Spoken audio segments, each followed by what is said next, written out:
Урал-Батыр – самое крупное и древнейшее эпическое произведение башкирского фольклора, одно из значимых среди великих памятников литературного наследия народов мира. Шульганташ, Капова пещера, памятник природы, известный мировой науке и культуре уникальными наскальными рисунками, сотворенными первобытным человеком. Башкирские шиханы, горы Торатау, Юрактау, Куштау – уникальные природные памятники мирового значения, которым свыше 230 миллионов лет. Да, немало чудес света в нашем заповедном краю на стыке Европы и Азии. А как богат и щедр народ древнего Урала. Испокон веков башкиры славились не только своей благородной воинственностью, но и великим талантом – созидать, созерцать, создавать прекрасное.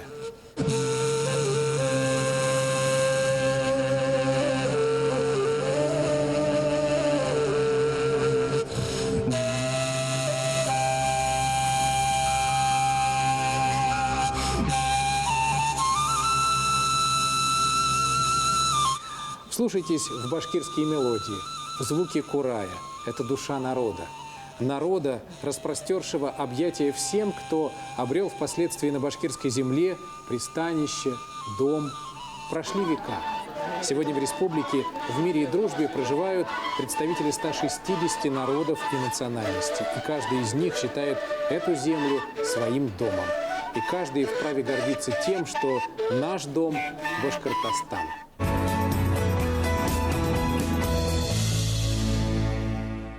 О многоцветии этнических традиций, многообразии и богатстве фольклорной сокровищницы, богатом духовном и культурном наследии, являющемся не только визитной карточкой региона, но и частью последовательной национальной политики, мы беседуем с председателем Ассамблеи народов Республики Башкортостан, депутатом Государственной Думы, доктором философских наук, профессором Зугурой Ягонуровной Рахматуллиной. Здравствуйте, Зугура Ягонуровна. Здравствуйте. Национальная культурная политика – это прежде всего забота о нашем достоянии, о многовековой дружбе народов, о сохранении, укреплении, также поддержании межконфессионального мира в нашей республике. И эта забота о нашем многонациональном доме, его домочадцах стала главной предпосылкой создания на рубеже тысячелетий региональной общественной организации Ассамблеи народов Башкортостана. Я сейчас предлагаю немножко окунуться в историю создания этой организации. Вспомним, как все начиналось. Действительно, ассамблея родилась на рубеже веков. Это было неспокойное время в новейшей истории нашей страны, ставшей на путь радикальных цивилизационных изменений. Это было время, когда в открытое настежь окно в Европу, в нашу страну, хлынул фаустовский дух. Дух западной культуры, совершенно иными ценностями, сложными идолами, с другой верой. И этот фаустовский дух сделал очень много для того, чтобы разрушить впоследствии нашу национальную духовность и нравственность. И поэтому вот именно в это время, вот на рубеже веков, в нашей стране, в том числе в нашей республике, появились многочисленные национально-культурные объединения, которые пытались противостоять вот этому механизму обезличивания в условиях вот этой универсальной культуры. Это было и другое время, время осознания важности укрепления государственной власти, единства многонационального народа, укрепления межнационального и гражданского мира, чтобы страна, чтобы мы могли жить дальше, развиваться, работать и воспитывать детей. Именно вот в атмосфере вот этих вот процессов ряд национально-культурных объединений республики вышли с инициативой создания вот такой консолидирующей, единой организации, которая будет работать на укрепление межнационального согласия в республике. Был создан совет ассамблеи, в который вошли руководители этих объединений, видные ученые, деятели культуры и искусства, общественные деятели. Состоялся первый съезд, и более 500 делегатов представляли 33 наиболее многочисленных этноса республики. Здесь же были определены задачи. Главная ключевая задача – это прежде всего укрепление межнационального мира и духовного единства народов республики, содействие в реализации государственной, национальной, социально-экономической политики, содействие сохранению культурно-исторического наследия народов, содействие укреплению вот этого национального «я». Вот в этой большой многонациональной семье удовлетворение культурных потребностей народов и многое-многое другое.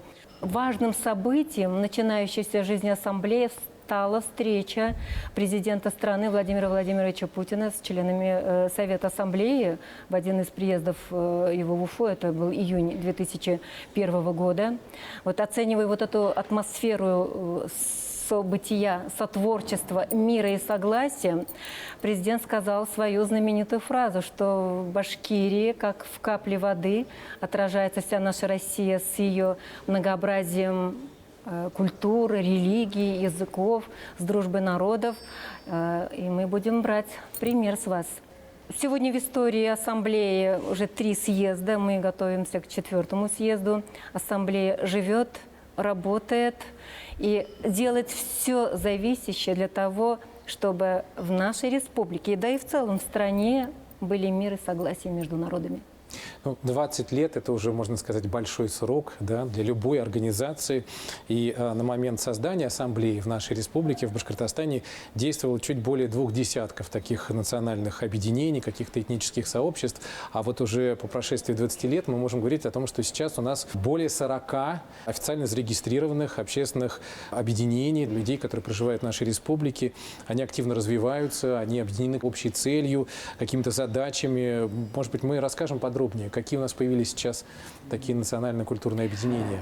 Действительно, сегодня под крылом Ассамблеи при поддержке Дома дружбы народов республики, это наш исполнительный орган, работают более 40 национально-культурных объединений. Вся этническая мозаика республики представлена в Ассамблее. Мы работаем с башкирскими организациями, и даже Всемирный Курултай – это наш союзник, это наш соратник, хотя это международная организация.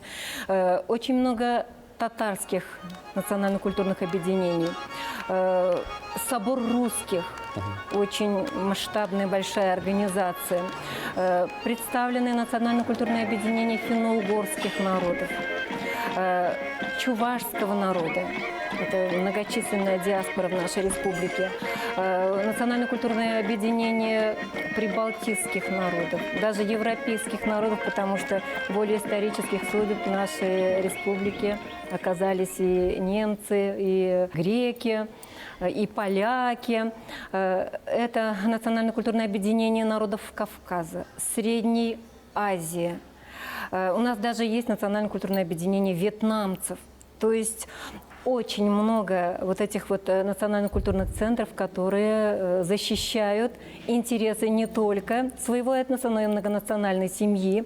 И за этими организациями порой невидимое глазу многогранная, духоформирующая, культуротворческая, миростроительная работа, потому что язык мира, дружбы, уважительного отношения к другому, даже если это другой веры и другой национальности, он понятен каждому.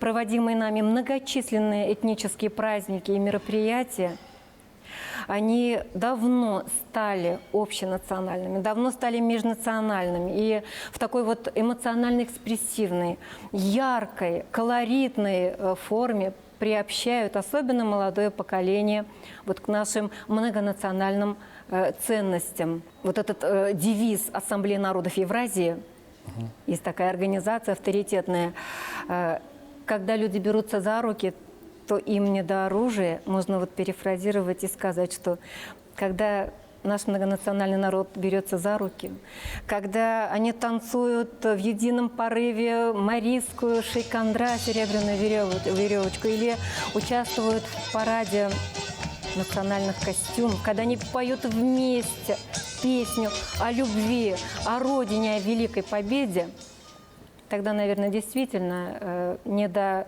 ссор или каких-то взаимных претензий. Такое взаимное проникновение культур, да? Да, совершенно верно.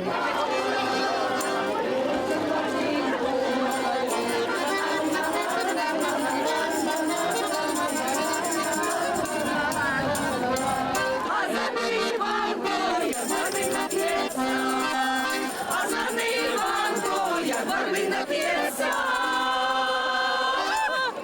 Вот среди основных архиважных задач Ассамблеи народов Башкортостана – это прежде всего сохранение и укрепление межнационального согласия и духовного единства народов нашей республики. И значится там удовлетворение национально-культурных потребностей этнических групп. Зухра Игоревна, давайте как-то расшифруем эту формулировку более понятным языком для наших телезрителей. Все мы люди, все мы человеки. Эту фразу знаем все. Человеческие потребности – это объективная нужда в чем-либо. В науке очень много классификаций человеческих потребностей, но вот эти национально-культурные потребности, они имеют прежде всего сакральное, священное измерение, потому что национально-культурные потребности – это потребности национального духа, национальной души в самосохранении, качественном развитии. Человек не может прожить без еды, без воды, без одежды. Он, в принципе, может прожить без родного языка, без культуры, традиций, обычаев, без своей родной веры, без исторической памяти, но он тогда станет одномерным человеком. Он тогда станет просто безликим гражданином мира, манкуртом или Иваном, не помнящим родства, без этнического своего «я», без памяти прошлого. Поэтому национально-культурные потребности – это ценности, которым нет цены. Удовлетворение национально-культурных потребностей – это понятие не новое в обиходе многонационального народа нашей республики и в нашем своем понимании. Да, это наши традиции. Все годы своего существования телевидение нашей республики Башкортостана уделяло пристальное внимание уникальному фактору единства, добрососедства и дружбы народов, которые населяют наш край. Последовательно освещали на телеканале БСТ, на республиканском телевидении и быт, и материальную, и духовную культуру, обычаи, традиции и народные праздники, которые существуют в нашей республике. Наш дом, Башкортостан, Ендешсем, Райхан, орнамент, народы Башкортостана – это название любимых программ, в том числе удовлетворяющих как раз национально-культурные потребности. Татары, чуваши, марийцы, удмуртцы, кряшины, а еще украинцы, белорусы, представители народов Кавказа, Азии, латыши, поляки, немцы, евреи, все имели и имеют свое такое законное место и в телеэфире на главном телеканале нашей республики БСТ. Зухра Игоревна, я предлагаю сейчас вместе с нашими телезрителями окунуться в удивительную атмосферу марийского фольклорного праздника.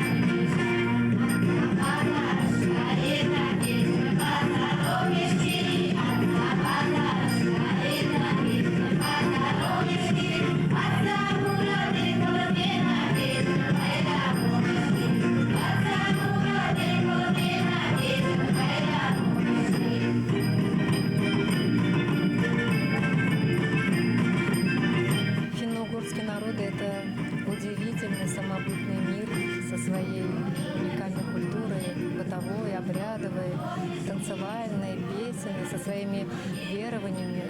И этот мир сохраняет сегодня свою этничность, сохраняет свои традиции, обычаи, национальную одежду, украшения, свой родной язык. И даже по некоторым данным наши башкортостанские марийцы, удмурты, мордва сохранили в чистом виде свой язык даже больше, чем на их исторической родине.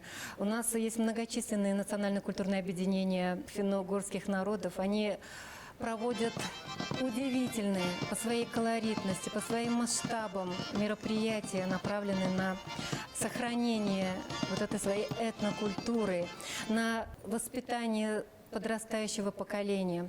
И сегодня мы можем сказать, что финно-угорский мир – это яркая и самобытная ипостась нашей многонациональной башкортостанской культуры. Существуют и очень активно работают две национально-культурные организации чувашей.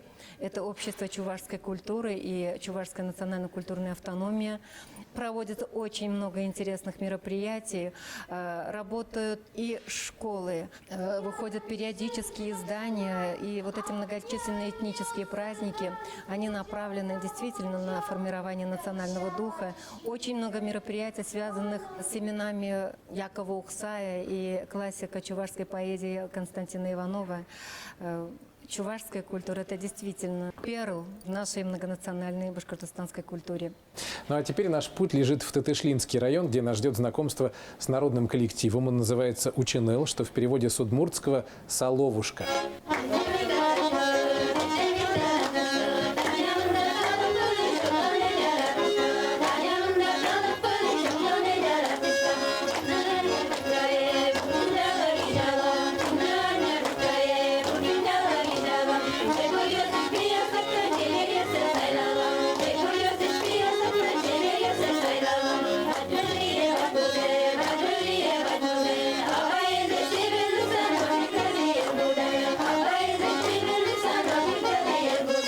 Зугара Игнорна, ведь большое внимание уделяется в нашей республике и не только сохранению традиций, развитию, да, но и сохранению таких материальных культурных ценностей, народных промыслов, которые тоже активно развиваются у нас в Башкортостане. Материальная культура – это то, что создано руками человека и народа на протяжении всей социокультурной истории. Это быт, это жилище, орудие труда, национальная одежда, изделия декоративного прикладного творчества, народные промыслы.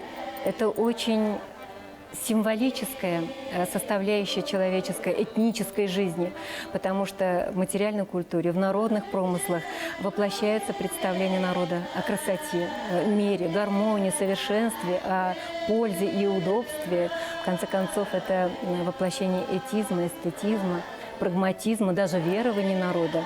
И сохранение народных промыслов – это сегодня архиважная задача для сохранения вот этого самобытного этнического лица. Тот же Навруз. Навруз, кстати, Навруз, он вернулся к нам домой, на родину, после долгого отчуждения. И, кстати, первый Навруз прошел как раз перед театром НУР, через полгода после первого съезда. Навруз – это праздник единение с природой, это Новый год по солнечному календарю. Вот эти этнодворики, национальная кухня, запахи национальных блюд, это вот этническая одежда, украшения, музыкальные инструменты. Это все окно в мир иной культуры, окно в мир культуры доброго соседа рядом. И поэтому вот этот Навруз, один из таких масштабных мероприятий, которые проводятся ассамблеей и национально-культурными объединениями, праздник вот, торжества и духа, и материальной культуры этносов.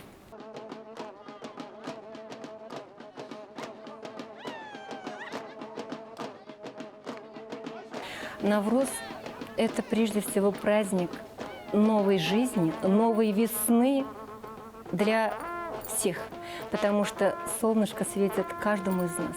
Мы ходим все по одной земле, а сердца влюбленных не спрашивают, какой национальности оно бьется в груди.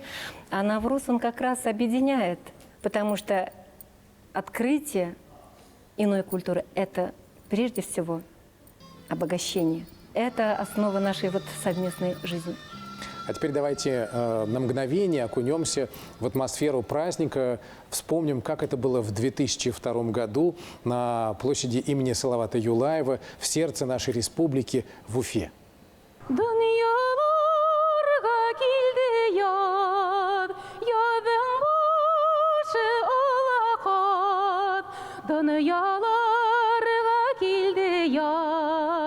Nevruz'u mübarek bar, dünyalarga kildi yad. Nevruz'u mübarek bar. Aman ey, halim yaman ey. Seni gelin alırım, arpa buğda zaman ey. Aman ey, halim yaman ey. Seni gelin alırım, arpa buğda zamanı.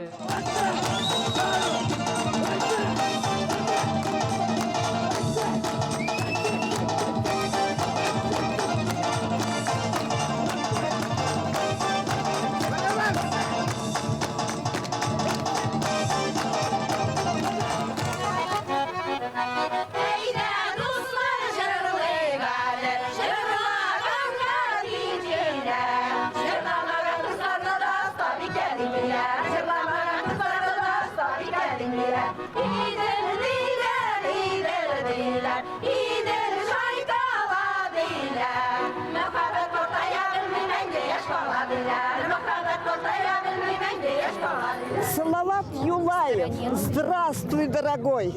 На коне летишь ты на простор степной. Ты обозреваешь реки и поля, горы и долины, родина твоя. Всех ты охраняешь целые века. Не зарастет дорога к тебе никогда. Встретиться с тобою едут с разных стран. Ты собой прославил родной Башкортостан. Трофим, к нам вернулся не только Навруз, к нам вернулись религиозные праздники, и христианские, и мусульманские, потому что те ценности, которые в них заключены, они касаются каждого из нас. Это ценности миролюбия, уважительного отношения друг к другу. Вот Ураза Байрам, Курбан Байрам.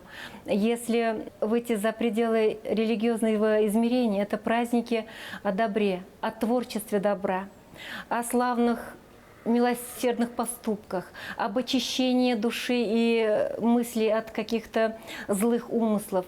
Это праздники единения. Поэтому мы с удовольствием красим яйца на Пасху, с удовольствием поздравляем друг друга на Ураза Байрам, на Курбан Байрам и желаем мира, добра, благополучия каждому, кто живет на этой многонациональной земле.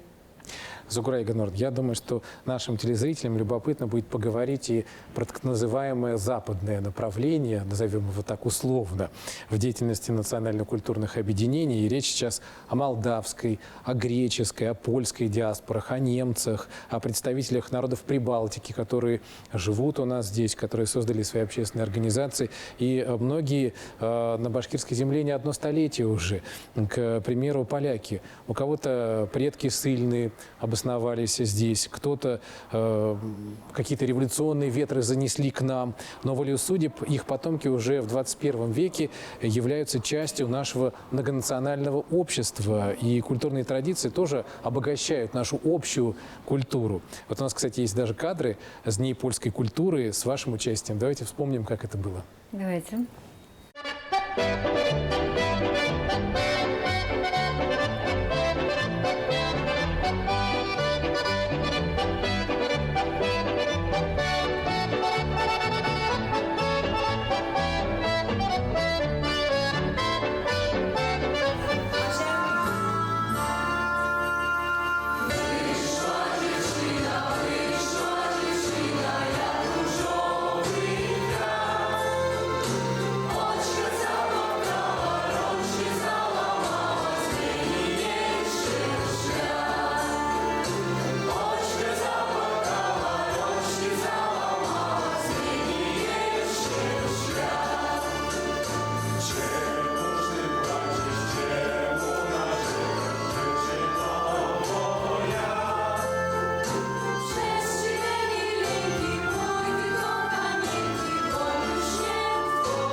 Действительно, у нас очень активно работает Польский культурный центр Возрождения.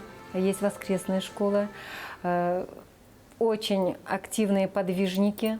проводятся многочисленные мероприятия, дни польской культуры. Более того, научно-исследовательская работа, как поляки освоили башкортостанскую землю. И вот это подвижничество, оно во многом является примером и для других национально-культурных объединений. Ну, давайте сейчас еще посмотрим один яркий фрагмент. Дети разных народов читают польские стихи.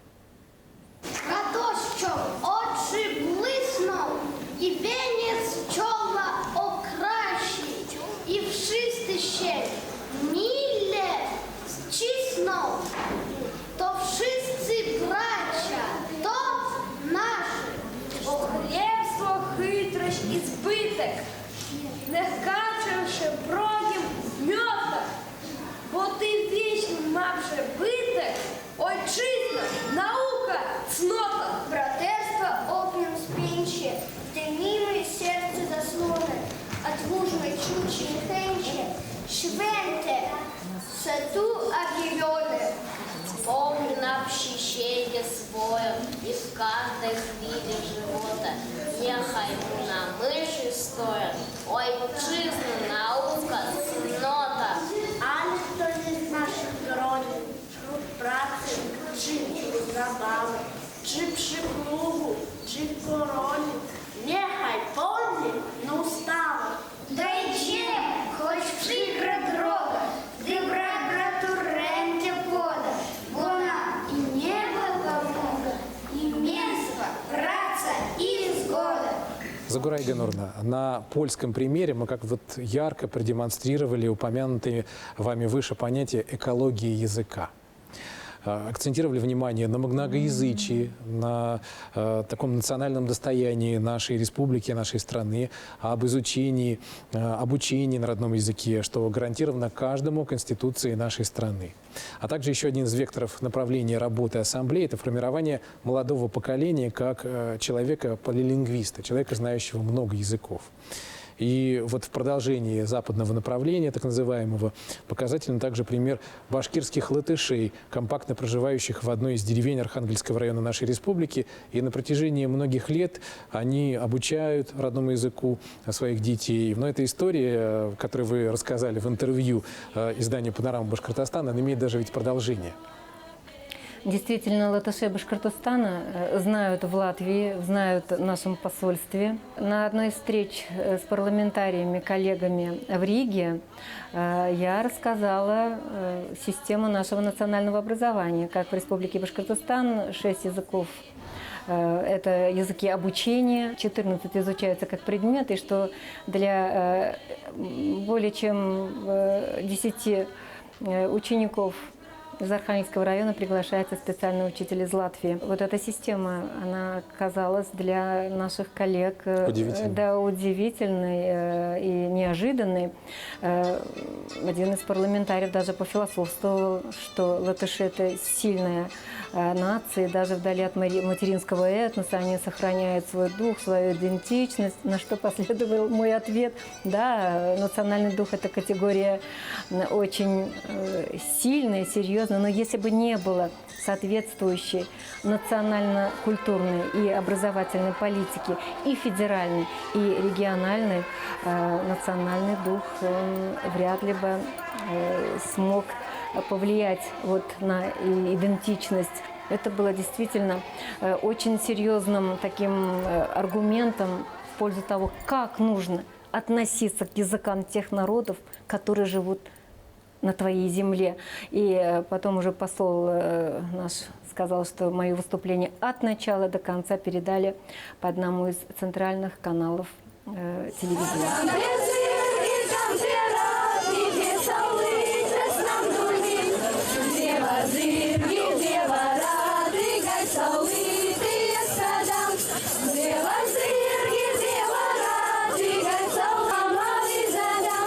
Сохранение и развитие родных языков – это одно из приоритетных направлений деятельности Ассамблеи. Непереходящее значение в реализации национальной политики в Башкортостане по сохранению языков представителей многонационального народа нашей республики имеет создание воскресных школ. И это дело не одного дня. И давайте сейчас посмотрим такое тематическое видео от друзей с еврейской общины. Вот и наступило 1 сентября. С этого дня снова начинается новый, насыщенный учебный год. Для кого-то он станет последним, а для кого-то первым. Но для всех, кто сегодня собрался возле нашей школы, этот день является важным и особенным.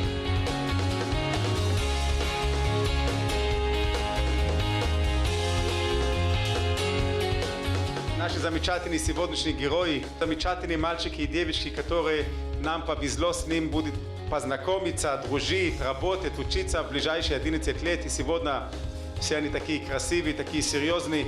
Но для нас это самый большой праздник. У нас с вами наши дети ходят первый раз. Смотрите, какое солнце Всевышний нам сегодня отправил. Это знак, что у них все будет хорошо в жизни.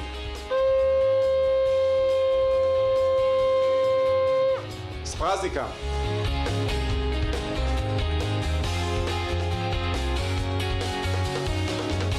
Мы очень верим, все у вас получится. Так в добрый час. Счастливого пути!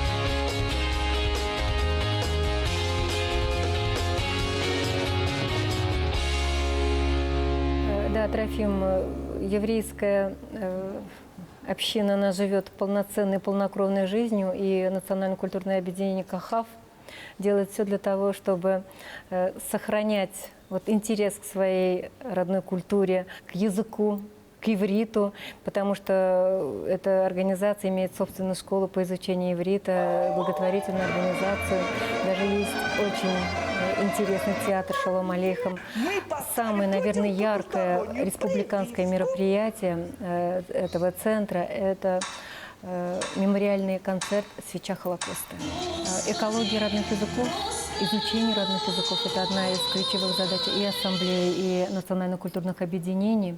И сегодня эта задача особо актуализируется, потому что мы живем в условиях новой парадигмы организации национального образования, когда главное условие – это добровольный выбор изучения родного языка, причем выбор это делают родители. Язык сохраняется прежде всего в семье. Прежде всего в семье. Для того, чтобы язык жил, есть очень простые и вполне реальные механизмы. Это прежде всего родители приобщают детей к родному языку, те своих детей, и жизнь языка, поддержанная государством и дополненная системой образования и культуры, она продолжается. Есть условия бессмертия языка.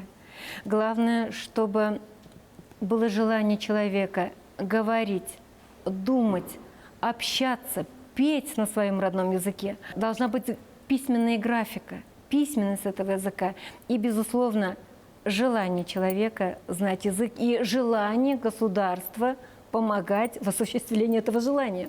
Начинается все в семье.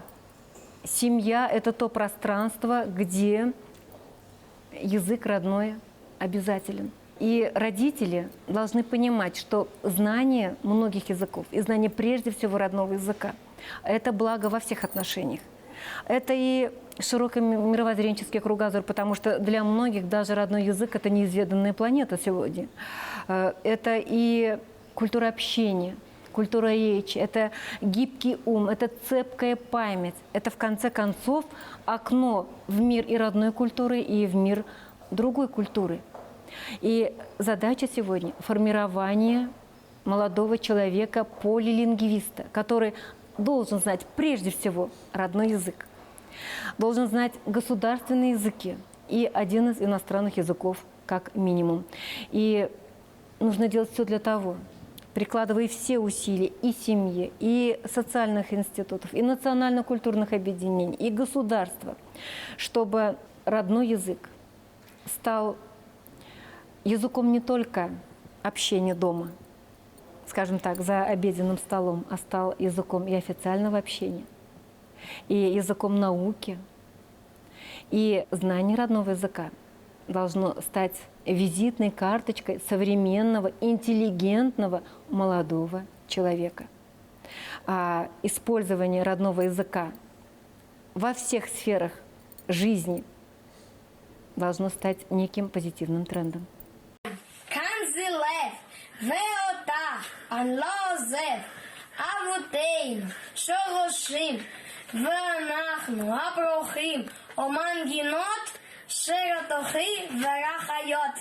На территории Башкортостана действует 120 русских вокальных коллективов, 32 фольклорных, 122 народного танца, 44 оркестра и ансамбля русских народных инструментов и множество детских коллективов. Да, это, конечно, статистика прошлых лет, но такой тенденции к уменьшению не наблюдается. Все это цифры, Зугура Игнуровна, а как бы такая прелюдия к так называемому русскому вопросу. В основе культурно-духовной матрицы нашего многонационального народа и российской цивилизации лежит русский язык, русская культура, русский национальный дух, который объединяет многочисленные народы в единый монолит. И особенно сегодня русский дух должен быть сильным, ответственным, справедливым, успешным. Башкортостанская земля стала родиной для многих знаковых личностей, которые умножали и умножают сегодня славу республики. Мы, многочисленные этносы республики, в истории и сегодня входили и входим и в отечественную культуру, и в мировую культуру через русский язык. И многие национальные поэты и деятели искусства, культуры, они знакомы сегодня и России, и на планетарном уровне благодаря именно русскому языку. Собор русских – одна из крупнейших национально-культурных организаций, которые работают под эгидой ассамблеи. И очень многое делается собором русских для сохранения русского языка. Удивительно, язык с миллионами носителей тоже нуждается в экологии от речевого варварства, от антикультуры. Собор делает очень много для сохранения исторического наследия русского этноса, для сохранения культуры, для возрождения русской песни. И многочисленные яркие мероприятия, которые имеют даже межрегиональный уровень, они сегодня стали масштабными проектами. Праздник русской песни и частушки в Белокатайском районе. Это праздник русской песни в Уфе. Это дни славянской письменности и культуры. Это фестиваль «Крещенские морозы» в Бирске. Это и широкая масленица. Вот эти все праздники и мероприятия, они общенациональные. Они близки каждому народу, потому что мы вместе столько веков живем вот в этой духовной ауре единения, взаимопроникновения и взаимоуважения. Зугура Игнуровна, я предлагаю сейчас посмотреть фрагмент с одного из ваших любимых праздников. Фестиваль песни и частушки в Белокатайском районе. Традиционное мероприятие. Давайте вспомним немножко, окунемся в эту атмосферу настоящего русского праздника. Добрых зерном и пашнями наша деревня славится. И как поем мы от души, людям по правде нравится. Играй, гармонь, красавица, частушки перепляс, чтобы повсюду славился край башкирский наш. Играй, гармонь, красавица, частушки перепляс, чтобы повсюду славился край башкирский.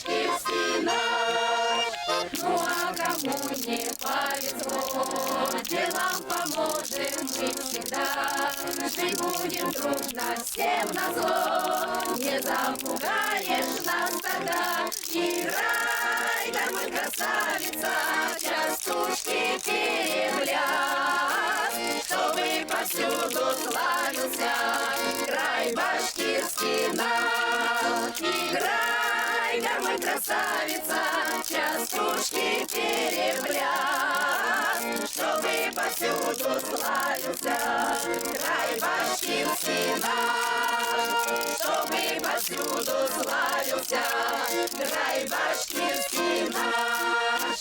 Собор русских ведет очень большую и воспитательную, и просветительскую работу, научно-исследовательскую работу. Проводится очень много конференций и круглых столов по проблемам сохранения языка, культуры, культурного наследия русского этноса. Собор русских активно сотрудничает с русскими историко-культурными центрами. Их у нас 4. Это Аксаковский, Цветаевский, Красный Яр и Никольский храм.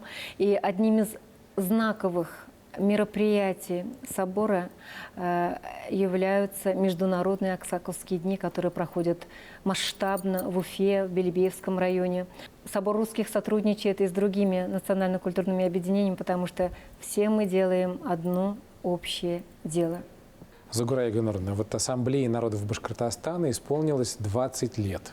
И с 2015 года вы возглавляете эту организацию, которая является примером для многих регионов. И скоро грядет очередной 4-й уже съезд. И если взять эту такую башкирскую летопись дружбы и добрососедства и вспомнить историю Ассамблеи и какие-то эпохальные моменты, то прежде всего, кого вы вспоминаете, когда мы говорим вот об истории нашей Ассамблеи народов Башкортостана?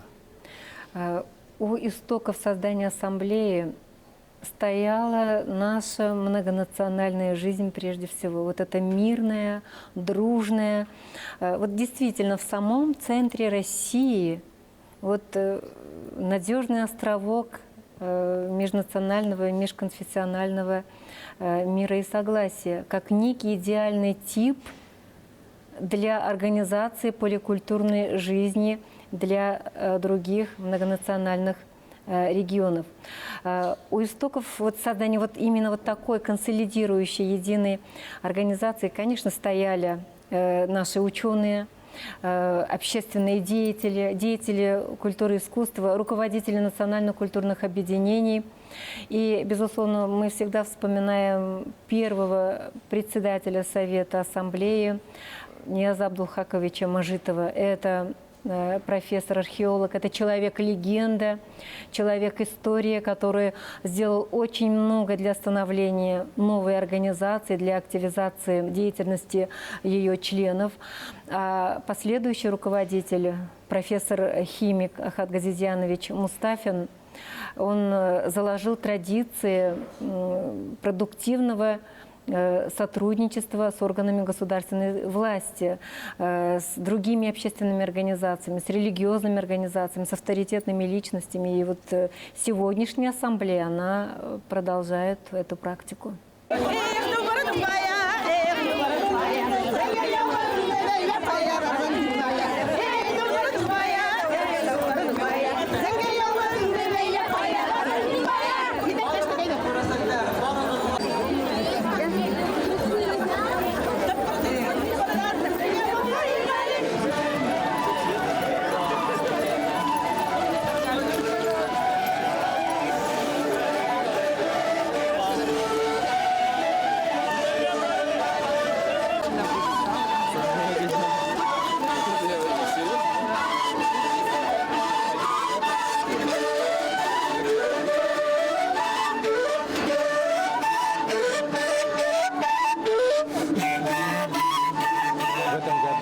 Республике вновь прошел международный фестиваль искусств «Сердце Евразии», праздник в формате Open Air. Он превращает столицу нашей республики в одну из значимых фестивальных площадок всей страны. Но, пожалуй, наверное, главная достопримечательность «Сердца Евразии» – это когда на площади перед фестивальной сценой в несколько рядов разворачивается самый массовый спиральный хоровод в национальных костюмах. Зугура Игоревна, давайте как раз сейчас вот об этом хороводе национальных костюмов, празднике празднике национальных костюмов, поговорим подробнее. Кстати, вот этот парад национальных костюмов, или как мы его называем, праздник национального костюма, имеет свою интересную историю.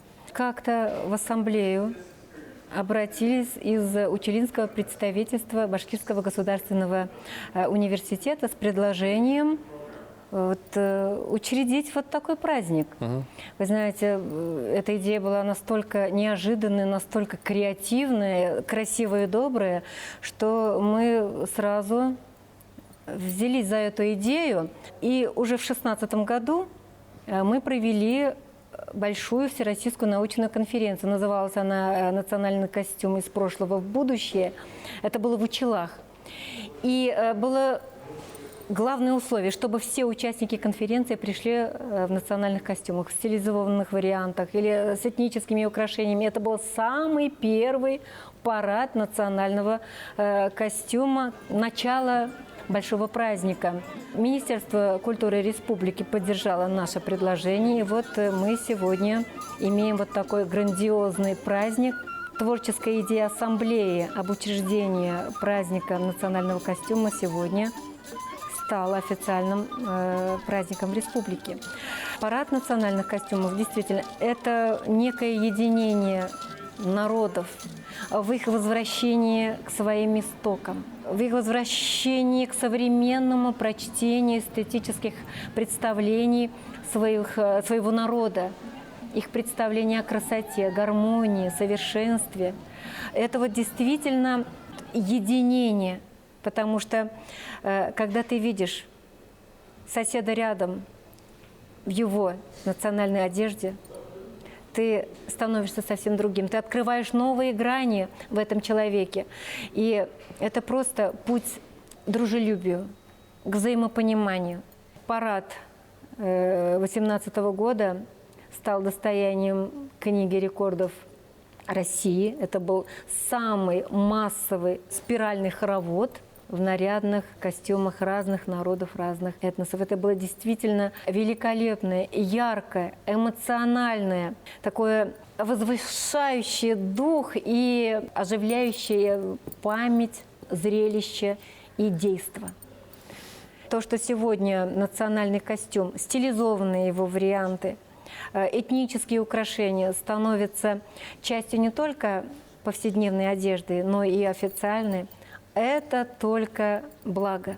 Самосохранение своего этнического «я» в мире обезличенных канонов, вот этой универсальной красоты, в мире вот этого унисекса, обезличенной одежды. Ты сохраняешь свое «я», ты преклоняешься перед своими предками, ты несешь в современный мир их чувство красоты. И это чувство красоты, оно тебя обнадеживает, облагораживает и придает духовные силы. Поэтому других объяснений, почему сегодня наши народы возвращаются к своей национальной одежде, к национальным украшениям, здесь нет. Ну, настолько масштабное было мероприятие, так хорошо приняли его жители нашей республики, активно участвовали, что вот есть даже информация, что если бы этот спиральный хоровод развернулся в такой диаметр, то это было бы 320 метров, и туда можно было бы поместить Эйфелеву башню. Настолько это было масштабное мероприятие, и такой хоровод в национальных костюмах. И у нас даже есть возможность сейчас небольшой фрагмент посмотреть, вспомнить, как это было, как это ярко, как это выразительно.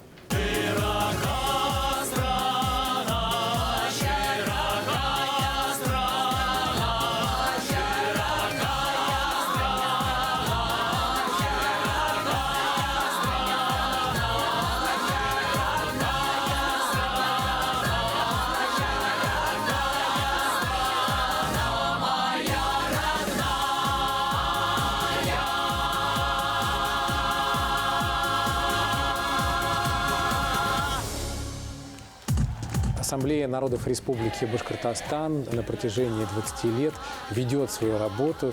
И вот эти две творческие идеи – это парад национальных костюмов и День башкирского языка – они стали большими праздниками.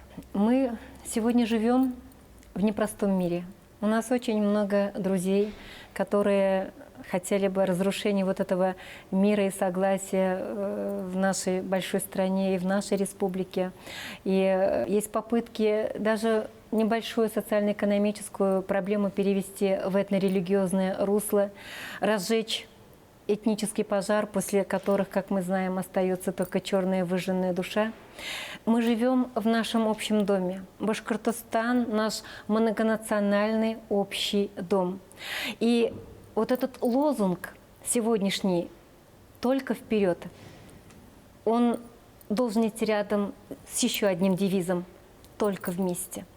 Или мы, многонациональные народы Башкортостана и большой страны, соратники, единомышленники, добрые соседи, друзья, и мы идем вперед, только вперед в жизнь, или мы недруги, погрязшие в ссорах и в недопонимании, и тогда у нас путь только один – в никуда, в небытие, на радость нашим оппонентам и на радость нашим врагам. Поэтому сберечь наш общий дом – это в наших руках. Только вместе, только вперед. Тогда давайте, Зугра Игануровна, вместе поздравим наших телезрителей, всех, кто сейчас у экрана, с 20-летием Ассамблеи народов Республики Башкортостан. Уважаемые башкортостанцы, дорогие братья и сестры, пусть озарит каждого из нас, привнеся в наши дома и семьи радость и свет, добро и благополучие. Мир нашему дому. Мир нашему дому, нашему общему дому.